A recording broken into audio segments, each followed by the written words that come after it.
Kebijakan pemerintah Kamboja yang membuka tender internasional untuk pembangunan kasino di Pulau Kasino kini menjadi pendorong utama pertumbuhan industri perjudian di negara ini.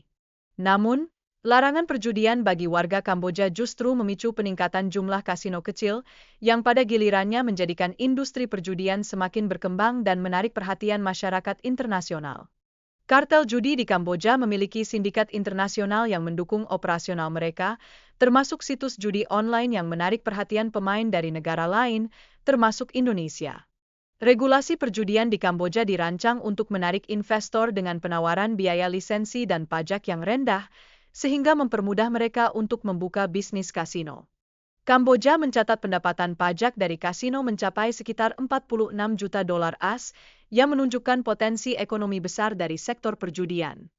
Pemerintah Kamboja juga mengawasi sektor perjudian dengan ketat untuk mencegah pencucian uang dan memastikan bahwa aturan yang ada mendukung pertumbuhan industri.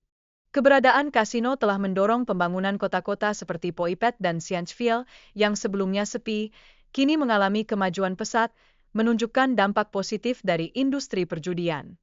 Industri perjudian di Kamboja membuka banyak lapangan pekerjaan, tidak hanya untuk warga lokal, tetapi juga bagi tenaga kerja asing, sehingga membantu mengurangi tingkat pengangguran di negara tersebut.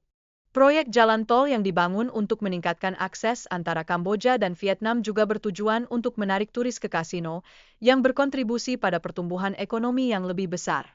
Meski perjudian di negara berkembang seperti Kamboja dapat dianggap sebagai solusi ekonomi, terdapat risiko ketergantungan yang tinggi. Oleh karena itu, diversifikasi sektor industri sangat penting untuk masa depan ekonomi mereka. Namun, dampak negatif perjudian juga tidak dapat diabaikan, termasuk meningkatnya kriminalitas dan pengeluaran yang tidak produktif.